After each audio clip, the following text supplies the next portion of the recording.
The car engine cuts off with a final whisper, and I step onto the hot asphalt of the cemetery. The sun hangs like a sterile witness in the sky, its rays cutting through the morning mist with surgical precision. I feel the weight of that casket lit above us, not just the oak and brass, but the crushing burden of finality itself. My father is gone. I am an orphan, and at 32 years old, I'm still learning how to speak at a funeral. People say grief comes in waves that knock you off your feet. Right now, I'm clinging to the only anchor I can find. My stepmother, Grace, stands beside me, looking serene in her black dress, hands folded over her purse like a prayer. I study her face, searching for cracks in that perfect composure. Where others see a grieving widow, all I sense is a quiet storm brewing just beneath the surface. Grace delivered the eulogy earlier, so eloquent, so polished, but I remember how her eyes never once met mine during those carefully chosen words. Always the kind one to carry me home, I whisper under my breath, twisting the corners of Dad's favorite blue handkerchief between my fingers. The priest's words drift past me, swallowed by the spinning chaos in my mind. I can barely hear what he's saying. Why does he keep calling this a celebration of life when it feels like I've been buried right alongside him? I try to picture Dad's face, that warm roundness, the way his eyes crinkled when he laughed. "You always make me laugh, kiddo," he used to say, ruffling my hair with those gentle hands. Those memories rush in now like a flood. I once asked him, "Dad, what's your favorite color?" Without hesitation, he'd said, "The color of autumn leaves, because they burn brightest just before letting go." And now he's left me standing in an empty forest. My grandmother, with her curved shoulders and soft, knowing eyes, squeezes my hand. "He always said he was lucky to have you," she whispers, her voice barely audible above the priest's final blessing. I nod my thanks. The words seem impossible. Flower petals drift in the breeze, carrying the heavy sweetness of lilies mixed with the earthy smell of damp soil. This should be the place I feel closest to him, yet it feels as hollow as an empty cathedral. When the priest finishes, I don't know whether to collapse or run. The words of the final prayer hang in the air, unanswered. People shuffle away quietly, their footsteps muffled on the grass, but I remain rooted to this spot. For the first time, I notice the smallest details, how cold the marble headstone feels under my palm, how distant the sound of car engines seems, like background music to someone else's story. I keep thinking Dad will turn the corner and wink at me. Tell me one of his terrible jokes. Remind me this was all just an elaborate prank, but he doesn't. The day after the funeral, I'm handed a stack of paperwork thicker than grief itself. The manila envelope from Dad's lawyer creaks as I open it with trembling fingers. Inside, folded with surgical precision, is a single piece of paper bearing my father's neat, familiar handwriting. A letter. I unfold it carefully, as if it might crumble at the creases, and my heart sinks with each carefully crafted word. He apologizes for things I didn't know needed apologizing for. He thanks me for being a good son. And then comes the devastating blow. He had left everything to Grace. Every deed, every account, every memory we'd built together, all in Grace's name now. Not a single penny for me. I in the margin of the letter, scrawled in his hurried handwriting. "She is to take care of you." Those 5 words burn my eyes like acid. Sitting in Dad's study, our sanctuary, I fall apart completely. My vision blurs as I reread those final lines, each one another brick in a wall closing me out from the life I thought I knew. It feels like an old wound tearing fresh and deep. In my head, I hear Dad's voice echoing through some impossible distance. "I'm sorry, kiddo. But out here in the real world, there's only silence." I press my palms against the cool wood of his desk and lean forward until my forehead touches the surface. How could he do this? Why wouldn't he trust me with our legacy? I dare to whisper, "Thanks, Dad," but it comes out bitter and hollow, echoing off the walls like a prayer in an empty church. Later, at dinner, the bread feels like lead in my stomach. I stare down at my fork as if it's betrayed me, then look up to find Grace watching me with those calculating eyes.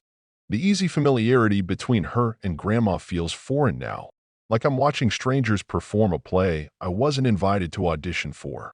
Grace clears her throat delicately. "Everything settled then?"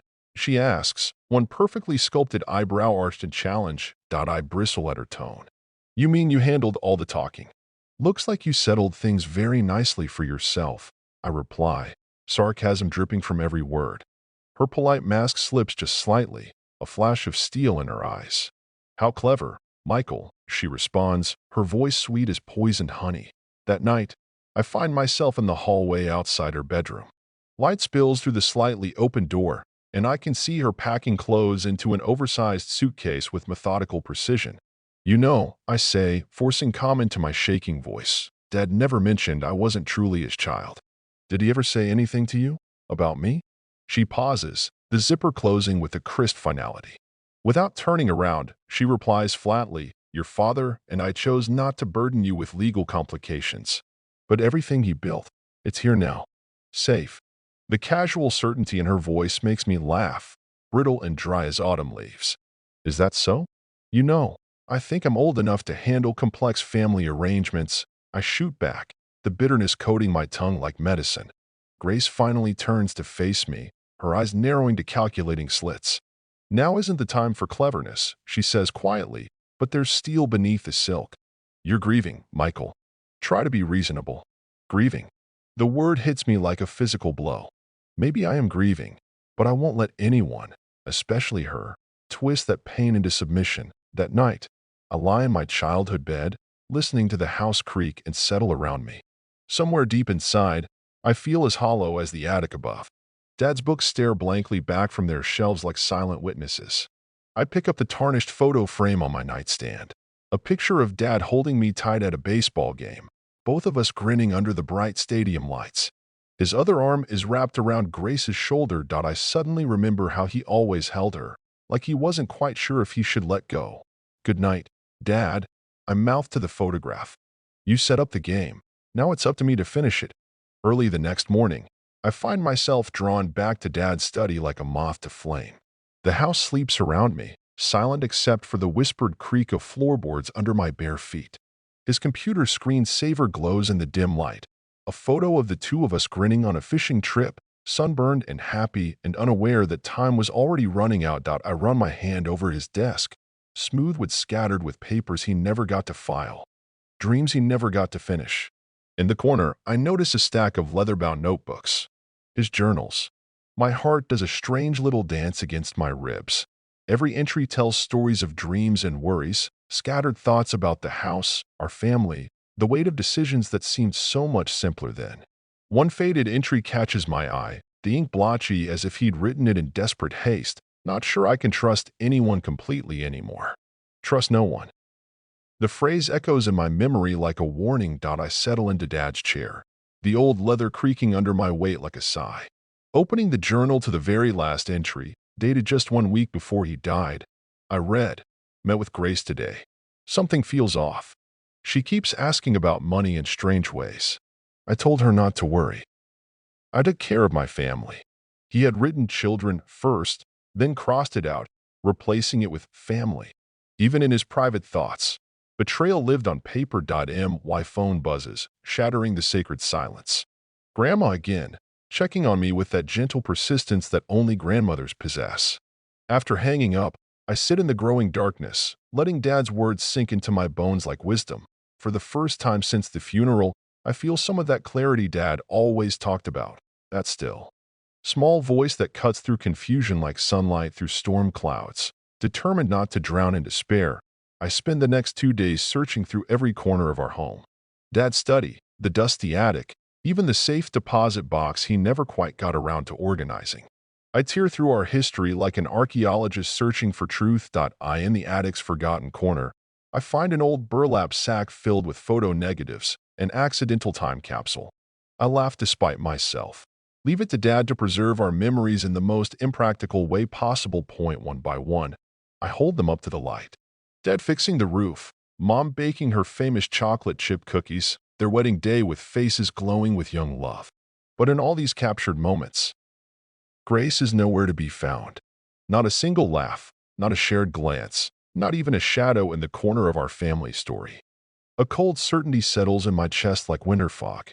The attic floor creaks ominously under my feet, and I notice a loose board that doesn't quite fit with the others. My heart hammering, I pry it up with trembling fingers. There, hidden in a small recess like a secret prayer, lies a slim leather folder. Inside is an original copy of Dad's will, my name clear as daylight, inheriting the lake house and half his savings. Someone had crossed out the original with heavy black ink and retyped the entire document with Grace's name, but this version is signed, notarized, and undeniably real. I clutched the folder to my chest, breathless with a mixture of triumph and rage. So Dad had left me everything. All this time, Grace had been living a carefully constructed lie, a forgery she'd published over the truth I actually owned. I found it, I whispered to the rafters, my voice echoing off the wooden beams. You really did leave me something after all, didn't you, Dad? The house seems to exhale around me, as if it too had been holding its breath. Armed with the original will and a heart pounding like thunder, I drive to Grace's house as the sky turns pale gold with approaching dusk. The porch light glows like a beacon, and I hesitate at the door for just a moment, gathering every ounce of courage Dad ever taught me. This is it, I tell myself. This is where justice finally comes face to face with deception. She opens the door before I can knock, that practiced half-smile already in place, a crystal glass in her manicured hand. Michael, dear, she exclaims with perfectly performed surprise. How lovely of you to visit. Is everything all right? I step inside without invitation, clutching the leather folder like a sword. She immediately recognizes the weight of truth in my hands. What's that? She asks, her voice trying to mask nervousness with charm. This, I say, pulling out the folder and letting it fall open on her pristine coffee table, is your worst nightmare, Grace. My voice stays steady, though flames roar in my chest like a wildfire. Her eyes widen as she sees the first page, her name crossed out in thick black ink, mine written clearly in Dad's careful handwriting. Where did you get this?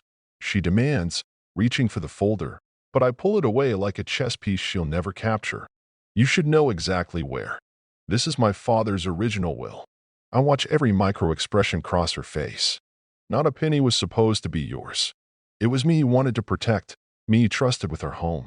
She takes a slow, calculated breath, fingers lacing together like a prayer for composure. What is this? Some kind of trick? She asks, but I can hear the cracks forming in her perfect facade. You think I'd forge my own inheritance? All these months. My voice thickens with righteous anger. All this time you stood in my home, my sanctuary, living inside a carefully crafted lie. Grace finally meets my eyes, and for the first time, I see something real beneath the mask. Fear. Now isn't the time for dramatics, she warns, but her voice wavers like a candle in wind. You're still grieving, Michael. Try to think clearly. Grieving. There's that word again, wielded like a weapon to dismiss my pain. I feel a cold smile spread across my face. Oh, I'm thinking more clearly than I have in months. I also have evidence that will bring the right people to your door very soon. Invalid wills, forged signatures, that sort of thing tends to interest law enforcement. For a moment, I think she might reach for her phone to call a lawyer. Instead, she sinks onto her pristine couch like a deflated balloon. What do you want? She whispers. Just leave me alone. I sit across from her, the coffee table between us like a courtroom bench. I want what Dad intended for me. I want to reclaim my home and my life. Nothing more, nothing less. Tears well up in her eyes, the first genuine emotion I've seen from her since the funeral. He loved me too, Michael. You know that. I did what I thought I had to do. I feel rage rising like a tide, but I hold it back with every ounce of strength Dad taught me. Loved you? Maybe. But he loved me first, and longest, and truest. And now I have his final word. I slide the folder across the table. The truth, Grace. For once in this whole mess, nothing but the truth. She takes it with trembling hands, scanning the pages like a death sentence. The confidence in her eyes transforms into something that looks almost like admiration. You actually found it, she whispers with something resembling respect. Did you really think Dad wouldn't have a backup plan? You clearly didn't know him very well. She looks up, silently surrendering. You got me. The grandfather clock in the corner ticks loudly in the sudden silence. I realize how utterly exhausted I feel. Every emotion I've carried for months finally pouring out like water from a broken dam. Finally, Grace speaks, her voice small as a child's. I'm sorry, Michael. I close the folder and stand up slowly. Sorry isn't quite enough. But it's a start. I want the lake house keys. Today. I want every legal document changed back to reflect Dad's true intentions. She nods like someone swallowing bitter medicine. You'll have everything back. Just, please be happy, Michael. He would have wanted that. Stepping out into the cool night air, I feel every ounce of tension seep from my muscles like poison finally leaving my system. The confrontation is over. The truth is finally free. For the first time since Dad's passing, I can breathe without choking on deception. Standing under the street lamp on Grace's manicured lawn, I just breathe. My hands still tingle with adrenaline, but with each passing second, more weight melts away. I whisper into the darkness, "Good night, Dad," then turn and walk toward whatever comes next, the folder secure in my hands like a promise finally kept. The morning after our confrontation, I arrive at the lake house with keys that finally belong in my hands again. Sunlight filters through the windows like spotlights on a stage I never expected to re-enter so soon. The front door creaks open with a sound like welcome, and the silence of empty rooms wraps around me like an embrace. It smells like aged wood and wildflowers and something deeper, our history, still breathing in these walls. Dust motes dance in the sunbeam's wake as I step across the threshold. This is mine now, truly mine. My thumb traces the carving on the old oak banister, the words Dad carved the day we finished building this place, forever ours. I remember being 12 years old, leaning against this very railing while Dad smiled down at me, making that final, careful cut with his pocket knife. "I'm home, Dad," I whisper to the sunlit air. For hours, I wander from room to room like a pilgrim returning to sacred ground. I wash dishes in the kitchen sink. Dad's favorite coffee mug still waiting patiently where he left it. I vacuumed the living room and opened closets where Grace's belongings had invaded, now blessedly empty. The house feels lighter, as if it's finally taking its first deep breath without her presence suffocating the joy from these walls. I even find Grandma's porch bench in the garage, dusty and slightly scratched but whole.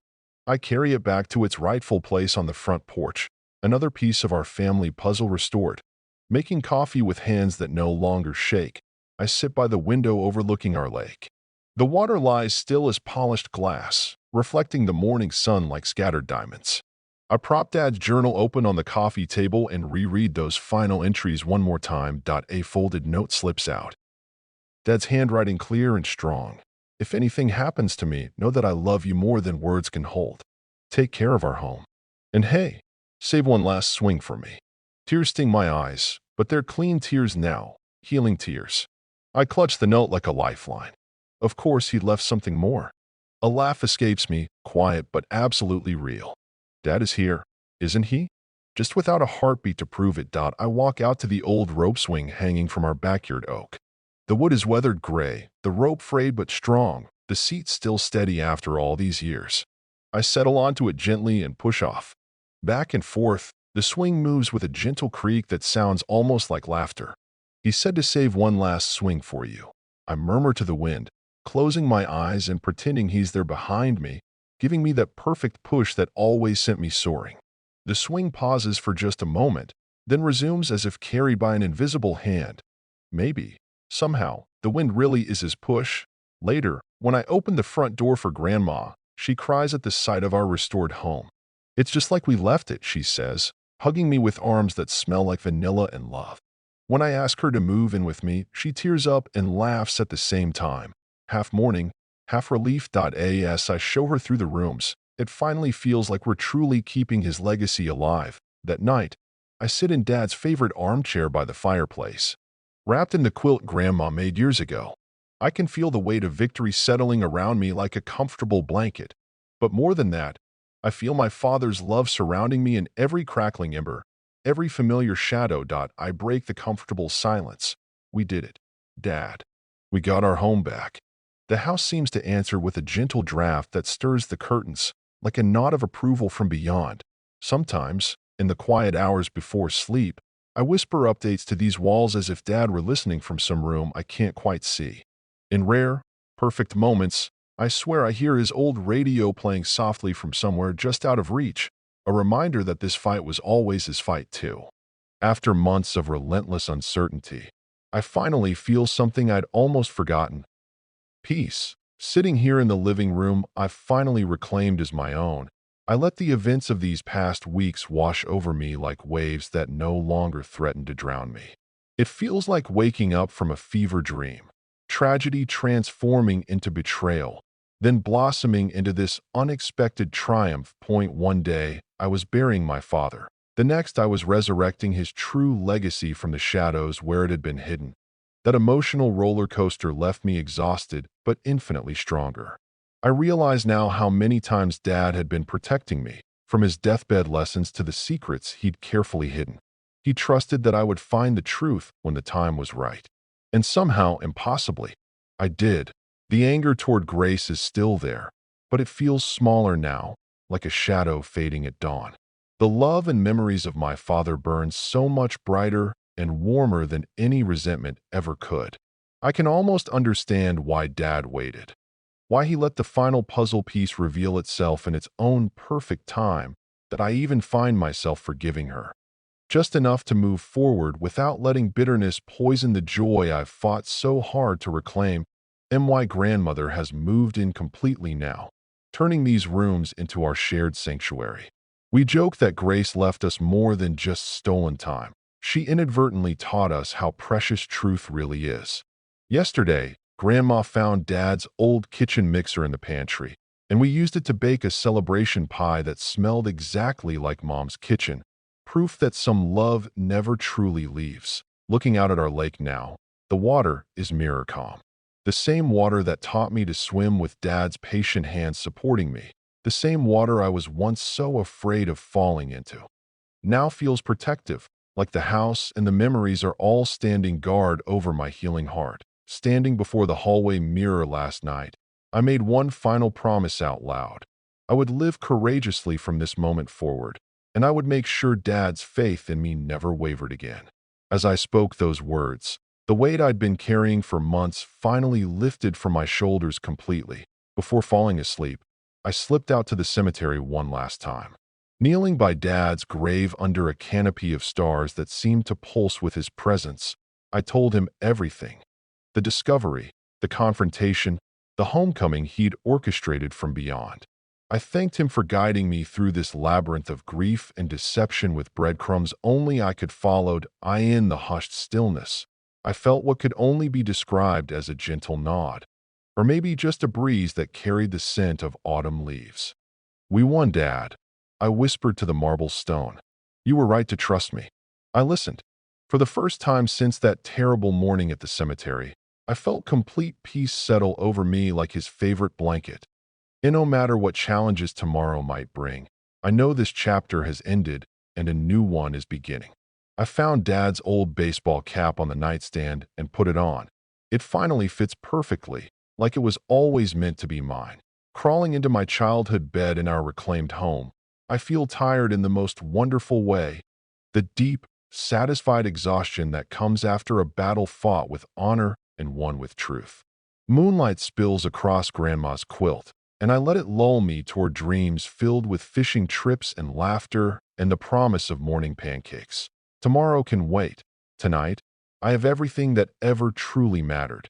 And with that certainty warming my heart like embers in winter, I finally let myself rest in the home that love built and love restored. Like, subscribe, and share.